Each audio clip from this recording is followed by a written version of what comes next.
Hello, हाय, welcome, नमस्ते। मेरा नाम ऋतिक और आज हम फिर से बात करने वाले हैं एक और इंटरेस्टिंग कंसेप्ट के ऊपर। तो ये वीडियो सेमेस्टर 4 और 6 के उन बच्चों के लिए मोस्ट इंपोर्टेंट होने वाली है जिनके पास सब्जेक्ट है intermediate macro economics second policy issues.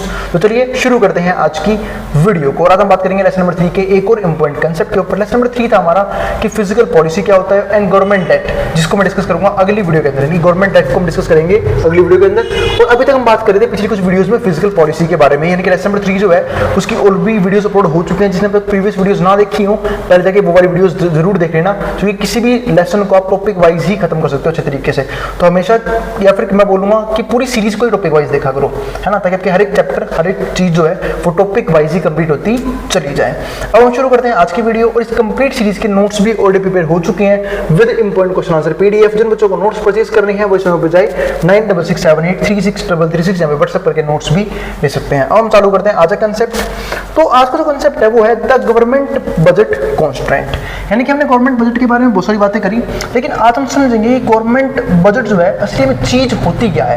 यानी कंप्लीट वीडियो हमारी रहेगी आज की वीडियो में, सिर्फ डिस्कस करेंगे गवर्नमेंट के बजट को और उसके अलग अलग एस्पेक्ट्स को समझने की कोशिश करेंगे। तो एक एक करके डिस्कस करते हैं। सबसे पहले समझते हैं गवर्नमेंट के बजट को। तो जो हमारा जीबीसी है, जिसको हम क्या बोलते हैं, government budget constraint, is a fundamental concept in economics. तो हमारा क्या है, इकोनॉमिक्स में फंडामेंटल कंसेप्ट है that explores interplay between government spending, taxation and borrowing, जो कहीं ना कहीं तीन बातों पे घूमता है।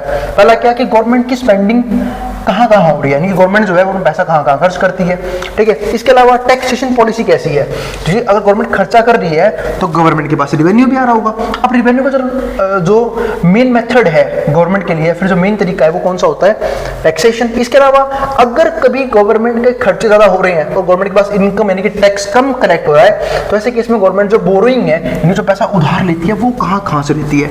तो सारी बातें जो है ना गवर्नमेंट बजट की इन मेन तीन चीजों पे घूमती है कि गवर्नमेंट की रिवेन्यू कहाँ से आ रहा है, गवर्नमेंट का एक्सपेंडिचर कहाँ होता है, गवर्नमेंट की स्पेंडिंग कहाँ पे होती है, और अगर बाय चांस गवर्नमेंट कभी अपनी इनकम से ज्यादा खर्चा कर रही है, ठीक है, तो वो पैसा जो एक्स्ट्रा खर्चा किया गया वो पैसा कहाँ से आता है, यानी कि बोरोइंग कहाँ से होती है। तो understanding GBC is crucial for students to comprehend the complexity of physical policy. तो अगर हमें फिजिकल पॉलिसी की कॉम्प्लेक्सिटीज को समझना है तो उससे पहले हमें कम से कम यहाँ पे गवर्नमेंट की जो भी बजट है उसको अच्छे से समझना पड़ेगा। यानी कि जीबीसी जो है ना काफी इंपॉर्टेंट रोल प्ले करता है फिजिकल पॉलिसी को समझने में and implications for the economy. और ये भी नहीं, हमें भी पता लगता है कि उसका इम्प्लीकेशन क्या पड़ता है हमारी इकोनॉमी के ऊपर, प्रभाव क्या पड़ता है हमारी इकोनॉमी के ऊपर। अब चलते हैं पहले पॉइंट की तरफ।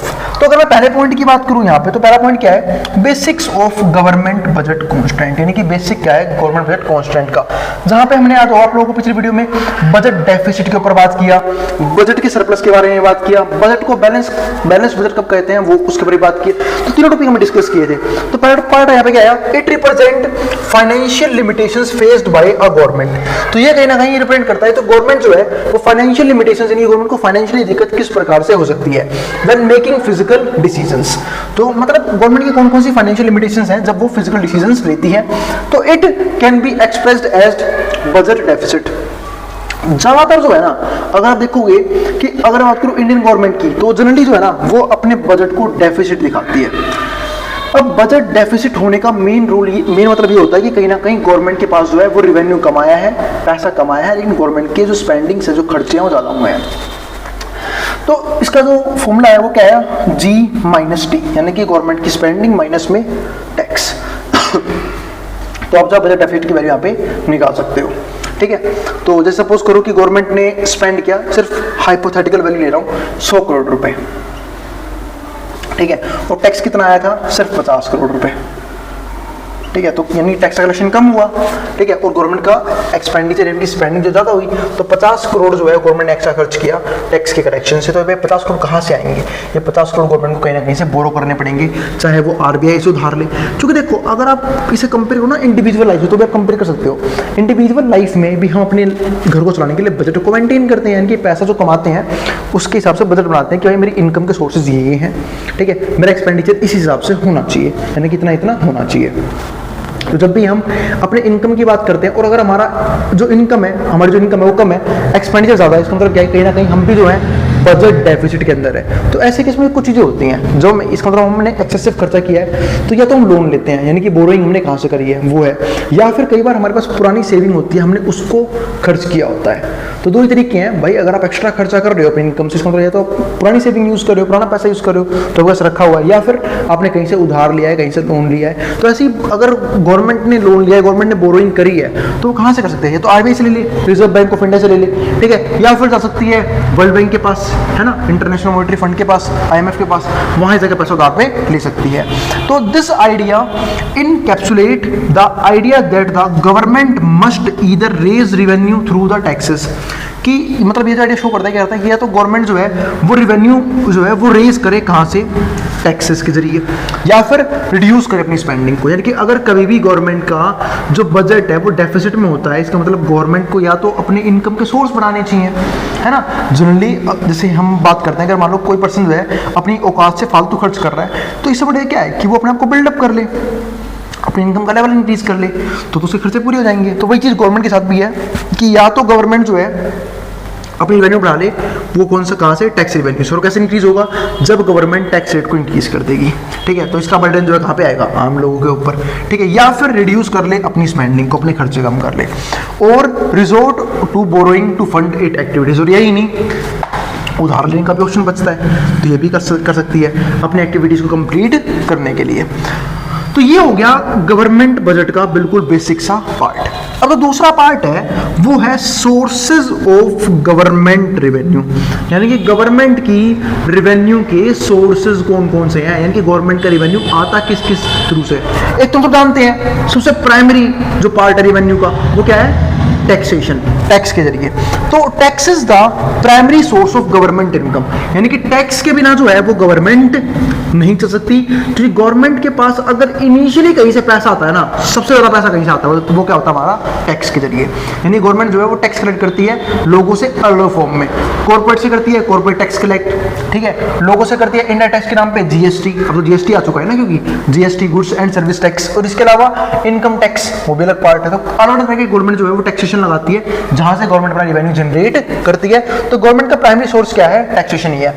तो tax is the primary source of government income. Direct taxes on individuals, जहां पे गवर्नमेंट डायरेक्ट टैक्स लगाती है इंडिविजुअल्स पे। भाई जिनको नहीं पता बता देता हूं, डायरेक्ट टैक्स वो टैक्स होता है जो जिस पे लगाया जाएगा वही पर्सन भरेगा, उसको हम डायरेक्ट टैक्स बोलते हैं। एंड कॉर्पोरेशंस, तो ये तो रहा है direct tax, such as income taxes भरने पड़ रहे हैं, ठीक है। एंड इनडायरेक्ट टैक्सेस भी होते हैं बहुत सारे, like sales tax sorry excise taxes, तो कंट्रीब्यूट टू गवर्नमेंट कॉफर्स, ठीक है।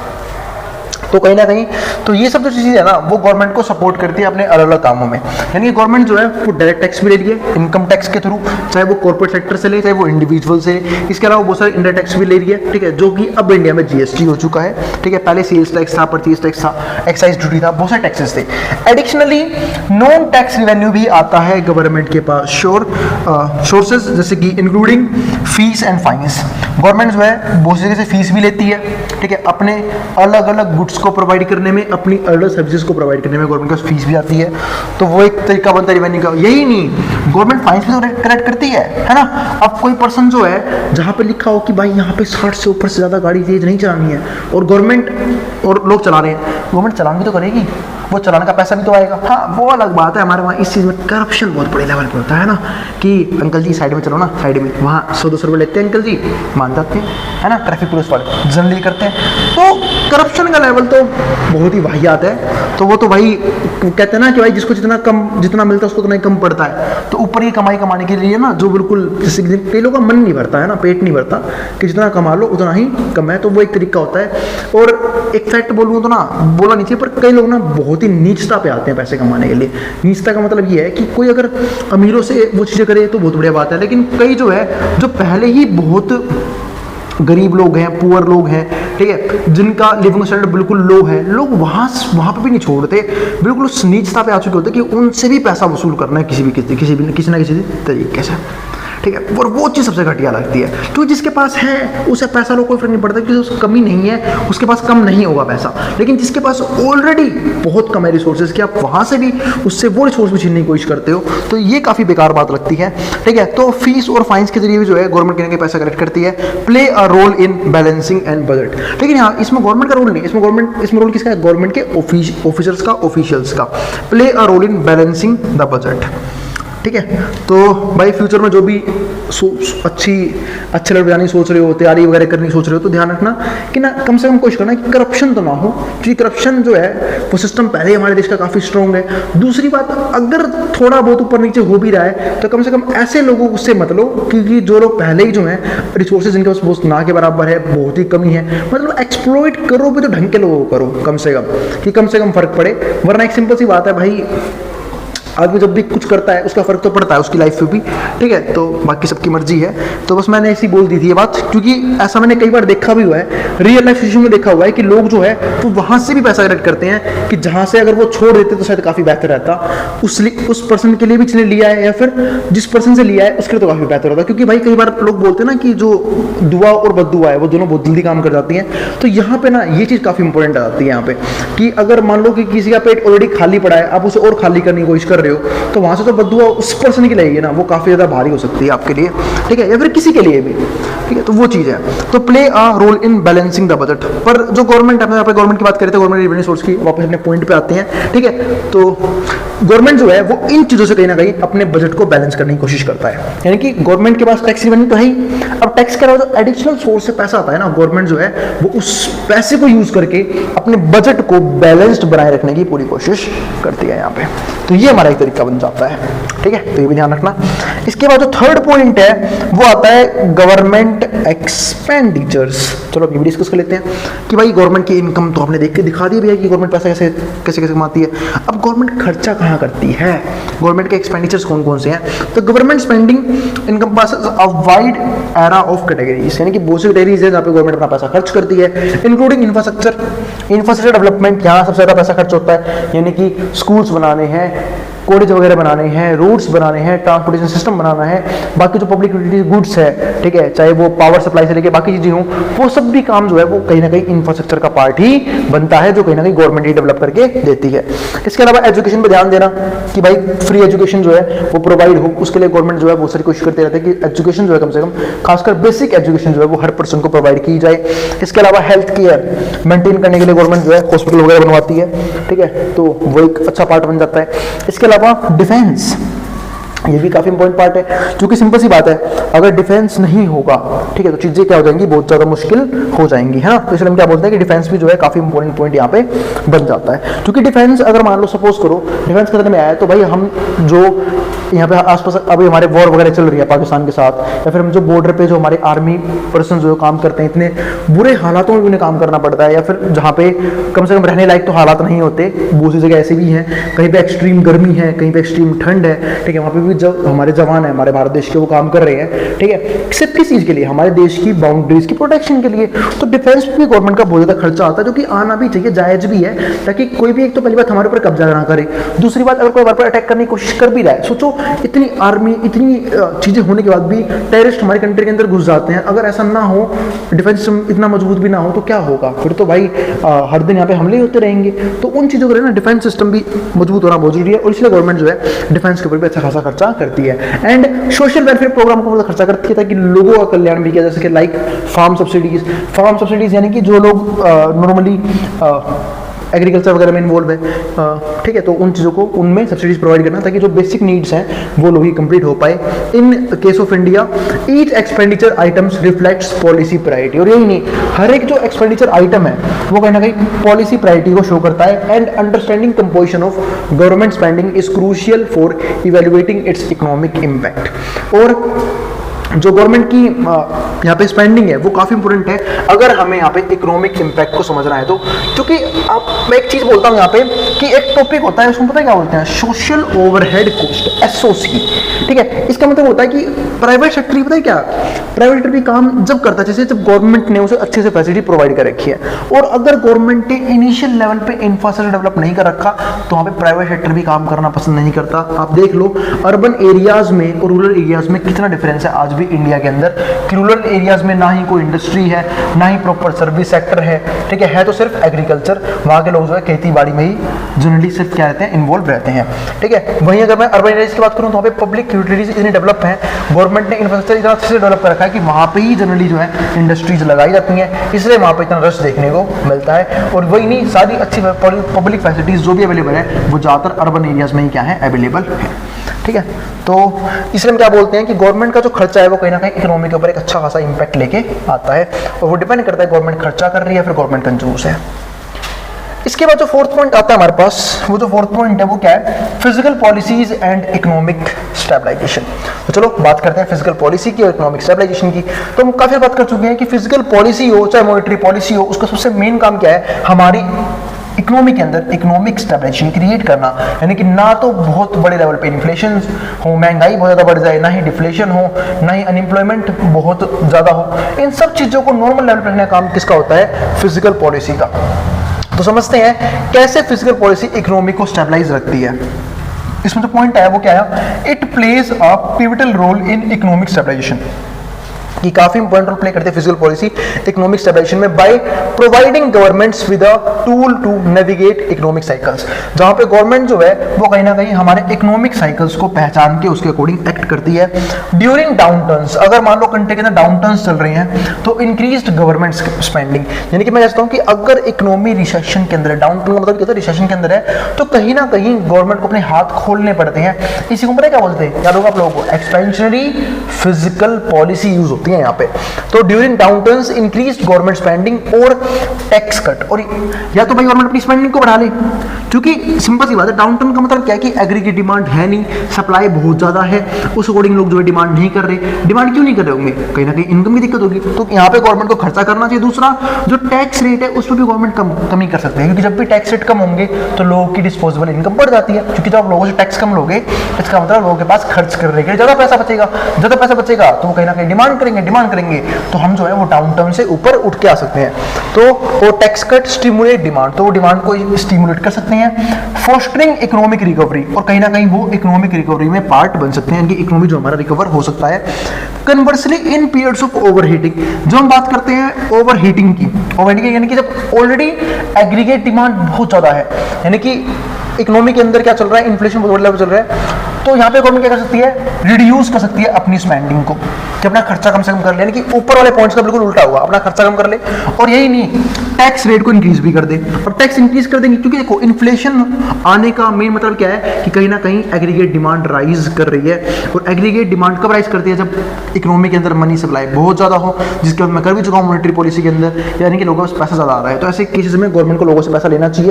एक तो अपनी स्पेंडिंग कम कर दे तो वो पैसा इकोनॉमी से बाहर आ जाएगा, दूसरा टैक्स रेट को बढ़ा दे ताकि गवर्नमेंट का रेवेन्यू बढ़ जाए, जो फ्यूचर यूज में लेके आया जा सके, या फिर उससे लोन जो है वो गवर्नमेंट चुका देगी, या इससे क्या होगा, मनी सप्लाई भी कम हो जाएगी, टैक्स ज्यादा बढ़ने से लोगों का पैसा भी कम हो जाएगा, तो लोग जो है डिमांड करना भी कम कर देंगे, जिसकी वजह से जो इन्फ्लेशन है वो कंट्रोल में आ जाएगा। तो हेल्प्स प्रिवेंट इन्फ्लेशन, तो इस तरीके से जो है कहीं ना कहीं हम इन्फ्लेशन को कंट्रोल कर सकते हैं। इसके अलावा कुछ पॉइंट और हैं। Effective physical policy aims to balance short term economic stabilization with long term sustainability. तो जब हम बात करते हैं ना इफेक्टिव फिजिकल पॉलिसी की, तो वो कहीं ना कहीं बैलेंस बनाता है। इसका मतलब होता है बैलेंस बनाना, वो भी शॉर्ट टर्म इकोनॉमिक स्टेबलाइजेशन की, शॉर्ट टर्म में इकोनॉमी जो है वो स्टेबलाइज होनी चाहिए विद लॉन्ग टर्म सस्टेनेबिलिटी। लेकिन यही नहीं, हमें लॉन्ग टर्म में सस्टेनेबिलिटी पे भी फोकस करना है कि हमने जो चीजें करी है कि इकोनॉमी स्टेबलाइज है वो स्टेबलाइज ही रहे फ्यूचर में भी। लॉन्ग टर्म सस्टेनेबिलिटी क्या है, बहुत ज्यादा है, बहुत जरूरी है, बहुत जरूरी होनी चाहिए भी और है भी। क्यों? क्योंकि अगर मान लो हमने ग्रोथ एक बार कर भी ली, हम उसे फ्यूचर में सक्सीड नहीं कर पा रहे, फ्यूचर में उस लेवल पे नहीं रह पा रहे, इसका मतलब वो ग्रोथ किसी काम की नहीं है। तो लॉन्ग टर्म सस्टेनेबिलिटी भी होनी बहुत जरूरी है, यानी कि अगर हमने एक बार इकोनॉमिक स्टेबलाइजेशन अचीव कर ली तो हमें फ्यूचर में उसे सस्टेन करना पड़ेगा। Offering a powerful mechanism to influence overall economic health, जो कहीं ना कहीं यहाँ पे इन्फ्लुएंस करेगा हमारे इकोनॉमिक हेल्थ को। यही यही नहीं, हमें इकोनॉमिकली ग्रो करने में भी हेल्प कर सकता है। तो ये चीज है। इसके बाद जो फिफ्थ पॉइंट आता है वो क्या आता है, constants on physical policy. Physical policy कौन कौन से कॉन्स्टेंट है, तो constant is trade off between short term stimulus and long term physical sustainability. तो अब ये जो कॉन्स्टेंट है फिजिकल पॉलिसी में, तो क्या है, ये जो है ना ट्रेड ऑफ होती है। ट्रेड किसके बीच में, हमने ऊपर बात करी ना कि फिजिकल पॉलिसी का काम सिर्फ ये नहीं कि शॉर्ट टर्म में इकोनॉमी को स्टेबलाइज कर दे, लॉन्ग टर्म में सस्टेन करना भी काफी जरूरी होता है। तो constant is a trade off between short term stimulus and long term physical sustainability. यानी कि ट्रेड ऑफ होता है कि शॉर्ट टर्म में चेंज करो आप और लॉन्ग टर्म में फिजिकल सस्टेनेबिलिटी बनाए रखो। एक्सेसिव डेफिसिट स्पेंडिंग, लेकिन कई बार क्या होता है, एक्सेसिव डेफिसिट जब स्पेंडिंग करते हैं हम, can lead to a higher debt burden. मतलब अगर गवर्नमेंट जो है वो कहीं ना कहीं अपने खर्चे लगातार बढ़ाई जा रही है, एक्सेसिवली स्पेंडिंग कर रही है इकोनॉमी के ऊपर, उतना रेवेन्यू जनरेट हो नहीं रहा है, तो कहीं ना कहीं वो उस कंट्री में डेट का बर्डन जो है वो क्रिएट कर देता है। वही बात है ना, एक पर्सन की मैं बात करता हूँ, मानो कोई इंडिविजुअल फैमिली भी है, अगर उनके पास एक्सेसिव पैसा नहीं आ रहा है और वो अपने खर्चों को कंट्रोल भी नहीं कर पा रहे हैं, तो कहीं उधार लेंगे, और जब बार बार पर्सन उधार लेता रहता है तो किस में फंस जाता है, डेट ट्रैप के अंदर, यानी कि कर्जे के जाल के अंदर, जहां पे उसे हाई इंटरेस्ट पे करना पड़ेगा, कंपाउंडिंग रिवर्स तरीके से काम करेगी उसके ऊपर, ठीक है। तो बहुत सी दिक्कतें आएंगी, मतलब कहीं ना कहीं जो है पूरी लाइफ में अपने आप को डेट के अंदर डाल लेगा। वही चीज जो है वो कहीं ना कहीं गवर्नमेंट के साथ भी हो सकती है, जैसे कि फॉर एग्जांपल इस टाइम हो रही है पाकिस्तान के साथ, है ना, हो रही ना सेम चीज, क्योंकि पाकिस्तान में कर क्या रहे हैं, हर चीज के लिए तो लोन लेना पड़ रहा है उन्हें, ठीक है। तो कहीं ना कहीं कर्जे चले फंसते चले जा रहे हैं, एक टाइम ऐसा ना आ जाए कहीं अपनी कंट्री बेचनी पड़े उन सारे लोन को चुकाने के लिए, तो कुछ भी हो सकता है, पाकिस्तान है, कुछ भी कर सकता है भाई वो, है ना, कमी थोड़ी ना उसकी दिक्कत, ठीक है। तो potential crowding out private investment and creating future repayment challenges, तो कहीं ना कहीं जो है वो प्राइवेट इन्वेस्टमेंट को खराब भी कर सकती है, दूसरा कहीं ना कहीं रीपेमेंट चैलेंजेस भी बना सकती है फ्यूचर जनरेशंस के लिए। तो फ्यूचर रीपेमेंट चैलेंजेस कि भाई वो रीपे कैसे होगा, क्योंकि वही सिंपल सी बात है ना, अगर मान लो कोई कंट्री जो है या फिर कोई पर्सन का मैंने एग्जांपल दिया, अगर वो अपनी इनकम से एक्सेसिवली खर्चा कर रहा है, वो भी लोन वगैरह लेके, तो वो आज तो खर्चा कर लेगा, क्या उसे फ्यूचर में अपनी इनकम का पार्ट सेक्रीफाइस नहीं करना पड़ेगा, उस लोन को चुकाने में बिल्कुल करना पड़ेगा, तो उसे फ्यूचर में कहीं ना कहीं अपनी इनकम में से बहुत सा पार्ट जो है सेक्रीफाइस करना पड़ेगा। तो वही चीज यहाँ पे है। अब जो हमारे पास नेक्स्ट पॉइंट आता है वो आता है सिक्स्थ पॉइंट, वो क्या है, ठीक है, inter generational equity and burden. तो inter generational equity and burden क्या है वो थोड़ा सा समझ लेते हैं। तो inter generational equity and burden, अब इसका बात समझते हैं, और अगर बाहर से कोई नॉइस आई हो तो भाई उसको प्लीज इग्नोर कर देना, ठीक है। कुछ छपरी लोग जरूर घूमते हैं, ठीक है, जिनका काम यही होता है कि वो हॉर्न के बटन के ऊपर हाथ रखे और पूरी गली में घूमेंगे, ठीक है। मेरे को समझ नहीं आता कि भाई हॉर्न सिर्फ लोगों को साइड करने के लिए बनाया गया है या फिर इसलिए बनाया गया कि पूरे टाइम बजाए रखो, तो नहीं, ये तो वो खुद भी इरिटेट नहीं होते या फिर सामने वालों को इरिटेट करने का मूड होता है, तो ऐसे लोग कुछ नहीं कर सकते भाई। तो इंटरजनरेशनल इक्विटी एंड बर्डन, मैं इसकी बात कर लेता हूँ थोड़ा सा। तो अगर इंटरजनरेशनल इक्विटी की बात करते हैं और बर्डन की बात करते हैं, ठीक है, तो current physical decisions can have implications for future generation, तो वही बात करते हैं यहाँ पे। अब हमने बात किसी की इंटरजनरेशनल की, यानी कि हो सकता है कि किसी एक पीढ़ी में कर्ज लिया हो लेकिन उसका जो भुगतान है वो फ्यूचर जनरेशन को करना पड़े, वही चीज हो सकती है कि अगर मान लो कि किसी गवर्नमेंट ने स्पेंडिंग करने के लिए बहुत सी जगह से उधार ले रखा हो, लेकिन अब जो है वो उधार तो चुकाना पड़ेगा। अब वो उधार कैसे चुकाएंगे भाई, हो सकता है फ्यूचर जनरेशन पे टैक्स का बर्डन बढ़ जाए, डेट का बर्डन बढ़ जाए, तो कहीं ना कहीं इंटरजनरेशनल इक्विटी एंड बर्डन जो है बढ़ता चला जाता है। तो करंट फिजिकल डिसीजंस, तो हम जो गवर्नमेंट जो है जब भी कोई करंट डिसीजंस ले रही है, वो फिजिकल डिसीजंस ले रही है, तो can have implications for future generation, तो उसका इंप्लीकेशन फ्यूचर की जनरेशन पे ही पड़ता है। Accumulating large level of public debt burden, तो कहना कि पब्लिक डेट बर्डन बढ़ता है फ्यूचर और फ्यूचर टैक्स पेयर्स पे। तो जो टैक्स पेयर्स हैं, क्योंकि ये देखो अगर गवर्नमेंट को अपने कर्जे कम कर रहे हैं तो गवर्नमेंट को टैक्स ज्यादा लेना पड़ेगा लोगों से, ताकि लोग जो है जैसे टैक्स दे तो टैक्स जो पेयर्स हैं उनमें बर्डन बढ़ेगा। Limiting their ability to allocate resources according to their preferences, और यही नहीं, उनको कहीं ना कहीं सेक्रीफाइस भी करना पड़ेगा अपने रिसोर्सेज को, क्योंकि अब उनके पास जो रिसोर्सेज क्या बच जाएंगे, कम बच जाएंगे, तो वो अपनी प्रेफरेंस की चीजें जो उन्हें करनी चाहिए थी वो यहाँ पे नहीं कर पाएंगे। और यही नहीं, गवर्नमेंट भी नहीं कर पाएगी, क्यों, क्योंकि गवर्नमेंट को भी जो है वो पैसा जो है कहीं ना कहीं एज अ बर्डन लोग पे करना पड़ेगा जिनको जिनसे उधार ले रखा है। ये सब चीज़ होती हैं। अगर मैं यहाँ पे आप इंडिविजुअली एग्जाम्पल बहुत अच्छे से समझ पाओगे। जनरली जब किसी की फैमिली जो है, अभी ये थोड़ा ही सिर्फ गवर्नमेंट के साथ है, आप फैमिली में ही देख लो, जिनकी फैमिली जो है कई बार होता है ना कि भाई पुराने लोगों ने, दादा वगैरह ने, ठीक है, फिर किसी के फादर वगैरह ने उधार ले रखा होता है, ठीक है, फिर उसका भुगतान उनके बच्चों को भी करना पड़ता है। तो एक तो होता है कि चलो जीरो पे हो कि आपको स्टार्ट करना है, वो होता है नेगेटिव पे होना।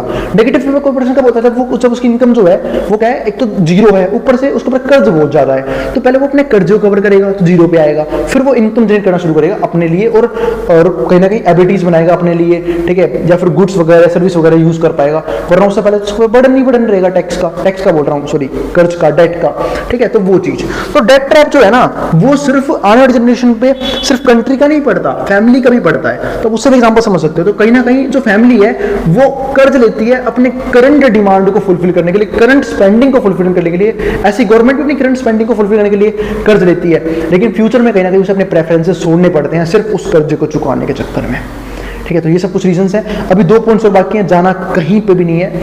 अब हम डिस्कस करेंगे वो 2 पॉइंट्स। उससे पहले जिसको याद है जो उतारना उतार ले, मैं बोर्ड के सामने से, फिर डिस्कस करेंगे वो 2 पॉइंट, ठीक है। अब जो उतारना उतार लो, अभी जाना कहीं पे भी नहीं है।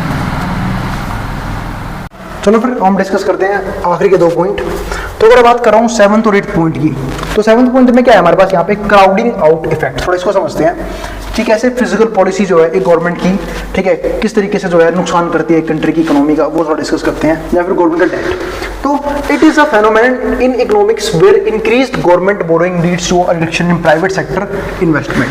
तो जब भी किसी भी इकोनॉमी के अंदर अगर गवर्नमेंट की बोरोइंग बढ़ रही है, इस बात का मतलब क्या है कि कहीं ना कहीं प्राइवेट सेक्टर की जो इन्वेस्टमेंट है वो धीरे धीरे कम होती जाएगी, क्योंकि प्राइवेट सेक्टर का भरोसा जो है वो कहीं ना कहीं उस कंट्री से उठता चला जाएगा। क्यों? क्योंकि कहीं ना कहीं वो अपनी स्पेंडिंग्स के लिए डिपेंडेंट है उधार पे, चाहे वो खुद की कंट्री की बैंक से हो, चाहे वो फोन कंट्री के यानी कि वर्ल्ड बैंक से हो, ठीक है। तो उधार पे अगर डिपेंडेंट है तो ऐसी इकोनॉमी में जनरली प्राइवेट सेक्टर की जो ग्रोथ है ना वो कम हो जाती है या फिर रिड्यूस होना शुरू हो जाती है धीरे धीरे। तो उसी चीज को हम यहाँ पे क्या बोलते हैं, क्राउडिंग आउट इफेक्ट, ध्यान रखना।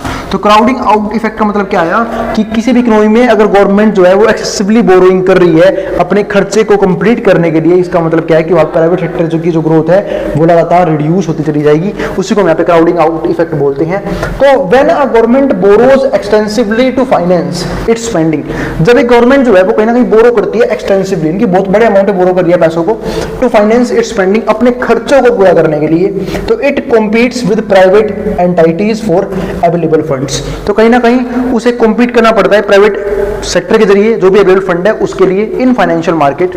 This heightened demand for credit, जो कहीं ना कहीं क्रेडिट की डिमांड को इंक्रीज कर देता है, tends to drive up the interest rate, जिसकी वजह से इंटरेस्ट रेट जो है लगातार उठते चले जाते हैं। यानी कि जब एक कंट्री के अंदर एक्सेसिवली बोरिंग हो रही होती है किसी भी लेवल पे, चाहे गवर्नमेंट लेवल पे हो चाहे इंडिविजुअल लेवल पे हो, तो कहीं ना कहीं एक्सटेंसिवली बोरिंग होने की वजह से फाइनेंशियल मार्केट्स के अंदर लगातार जो है वो इंटरेस्ट रेट ऊपर जाते चले जाते हैं, क्योंकि वो जो है बार बार बोरो करते हैं पैसा। और जब पैसे की बार बार डिमांड होगी तो सिंपल सी बात है कि किसी भी इकोनॉमी में ज्यादा पैसे की डिमांड कर रहे हो तो कहीं ना कहीं आपको ज्यादा इंटरेस्ट पे करना पड़ेगा।